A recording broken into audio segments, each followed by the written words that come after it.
Shalom,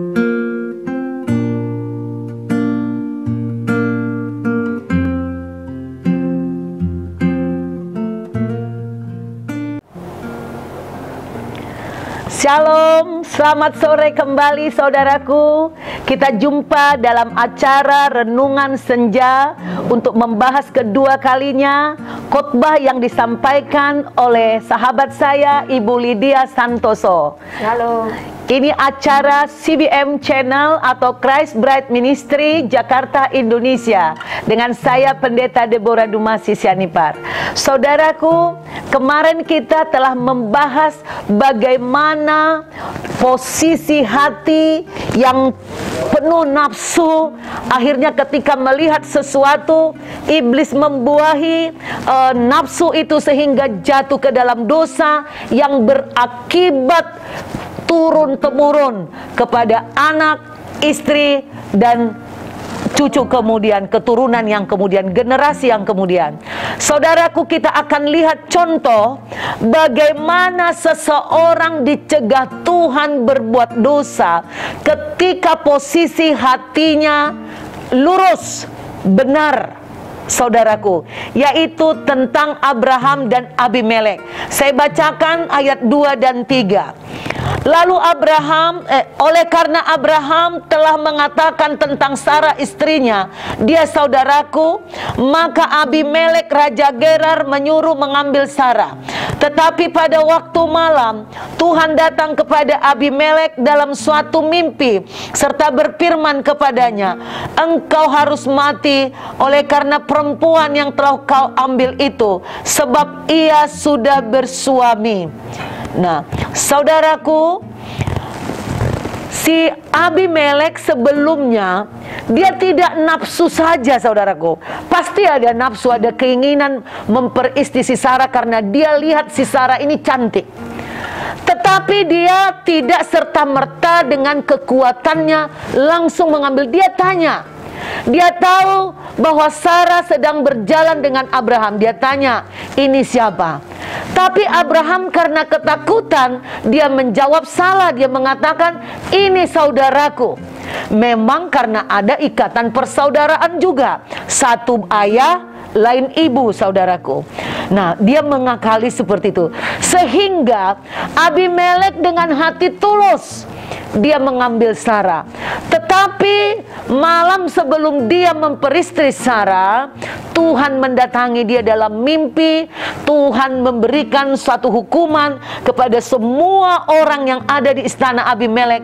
Ditutup kandungannya, saudaraku.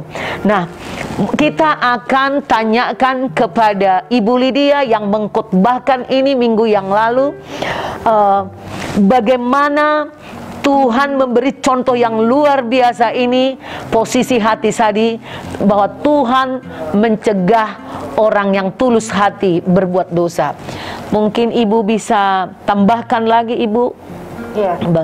Seperti yang dikatakan di Yeremia 4:14, itu ditulis, dikatakan, kalau hati kita itu bersih dari kejahatan, maka Tuhan akan menyelamatkan. Mencegah kita berbuat dosa. Mencegah kita untuk berbuat dosa. Nah, maka posisi hati kita masing-masing dari awal itu perlu kita jaga, perlu kita waspadai kemana gitu. Ya, benar. Saudaraku, hati yang tulus dicegah Tuhan tadi berbuat dosa.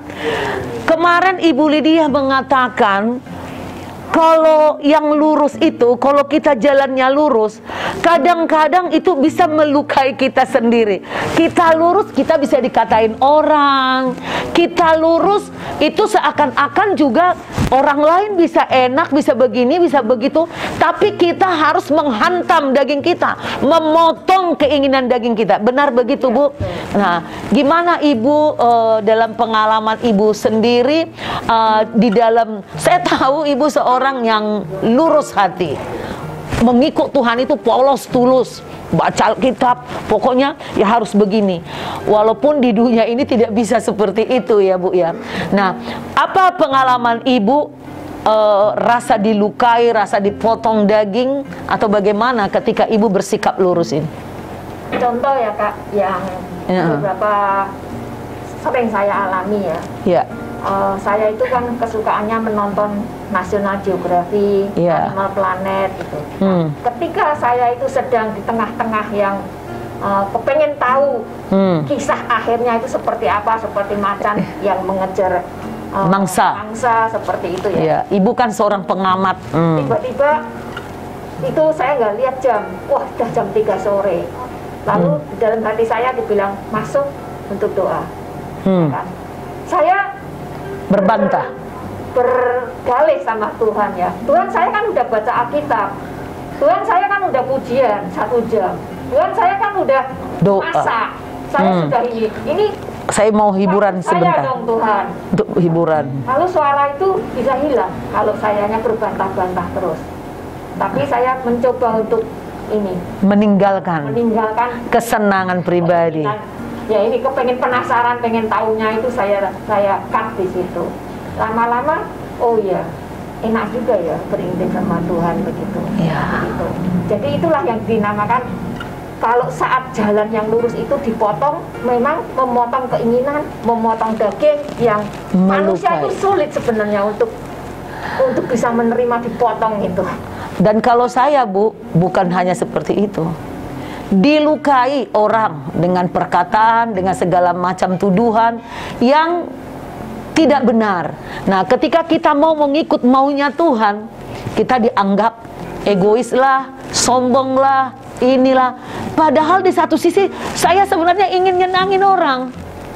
Saya senang melayani orang, saya senang membuat orang lain senang. Tetapi Tuhan memanggil saya untuk hidup lurus. Jadi saya tidak bisa lakukan apa yang orang mau. Dan akhirnya saya diomongin. Nah, itu yang membuat orang-orang yang lurus hatinya, dia bisa mendengar suara Tuhan. Ya terpujilah Tuhan, ibu sudah dikasih juga kepekaan oleh Tuhan. Itu karena seperti itulah cara Tuhan mengajar kita untuk hidup lurus. Dan kita lihat kembali kepada Abraham dan Abimelek. Nah, Abimelek ini karena hatinya lurus, dia dicegah Tuhan untuk berbuat dosa. Yang luar biasanya, di dalam mana dia terlukai? Pertama, cintanya yang dia kasihi, dia harus lepas, dia harus kembalikan dengan utuh. Di samping itu ada hal yang luar biasa loh tentang Abimelek ini Bu. Di ayat 16, udah perempuan itu dikembalikan, dikatakan gini, lalu katanya kepada Sarah, telah kuberikan kepada saudaramu 1000 sikal perak, itulah bukti kesucianmu bagi semua orang yang bersama-sama dengan engkau, maka dalam segala hal engkau dibenarkan. Nah, saudaraku, kita lihat bagaimana Tuhan sangat bertanggung jawab atas panggilan dan pilihannya kepada Abraham. Walaupun Abraham memiliki kelemahan takut kepada manusia, sehingga dia harus berdusta mengatakan istrinya adalah saudaranya, hampir saja dinikahi oleh Abimelek. Tetapi Abimelek ini seorang yang tulus hati. Bukan saja dia mengembalikan Sarah istrinya dengan utuh, tapi Tuhan bekerja dengan murah hati di hatinya. Bahkan dia memberkati Abraham, memberikan uang 1000 sikal sebagai tanda kesucian daripada Sarah, bahwa dia tidak pernah menjamah Sarah. Inilah orang-orang yang tulus, saudaraku. Abimelek pasti diberkati. Dan akhirnya dikatakan bahwa lalu Abraham yang ini tadi, coba, Abraham ini tadi sudah berbohong, tapi dia dipanggil Tuhan. Dia adalah orang yang sudah dikuduskan oleh Tuhan, dipilih oleh Tuhan. Dia berdoa kepada Tuhan agar Tuhan menyembuhkan Abimelek dan istrinya dan budak-budak perempuan, sehingga mereka melahirkan anak. Sebab tadinya Tuhan telah menutup kandungan setiap perempuan di istana Abimelek karena Sarah istri Abraham itu. Orang yang tulus hati satu orang, tapi orang lain juga bisa menerima dampaknya. Bukan hanya dia. Sama tadi seperti dosa. Dosa itu mengakibatkan hukuman atau pukulan, penhajaran bagi dirinya Daud, bagi istrinya, bagi anak-anaknya dan generasi kemudian. Nah, begitu juga Abimelek. Karena hatinya lurus, dia dicegah Tuhan untuk berbuat dosa. Dampaknya dia dan istrinya dan bahkan budak-budaknya disembuhkan oleh Tuhan. Saudaraku, itulah indahnya memiliki hati yang lurus. Kita tahu bahwa gereja-gereja sekarang sangat terbuka kepada pelayanan profetik atau kenabian. Salah satu syarat kenabian ini, saudara bisa memiliki kedekatan dengan Tuhan, adalah hati yang lurus, hati yang jujur dan benar, sehingga saudara bisa mendengarkan suara Tuhan. Nah, apa hebatnya mendengar suara Tuhan? Bukan untuk dibangga-banggakan, tapi saudara mendengarkan perintah yang mengatakan saudara ke kiri atau ke kanan, ke depan atau ke belakang, sehingga saudara bisa terus memelihara hubungan yang suci dengan Tuhan pencipta langit dan semesta, sampai kita bisa dalam hidup kekekalan. Saudaraku, demikian acara renungan senja pada sore hari ini. Besok hari Kamis kita akan jumpa lagi dalam acara renungan senja satu kali lagi. Kita akan bicara tentang Bileam besok. Maka saudara jangan lupa tonton lagi di YouTube saudara. Saudara like, saudara subscribe bagi yang belum, saudara komen. Dan yang paling luar biasa lagi, ambil bagian dalam amanat agung, memberitakan Injil melalui membagikan, men-share khotbah renungan senja atau apapun produk daripada CBM Channel untuk memberkati banyak orang. Tuhan Yesus memberkati. Sampai jumpa besok sore dalam waktu yang sama pukul 5 sore renungan senja. God bless you.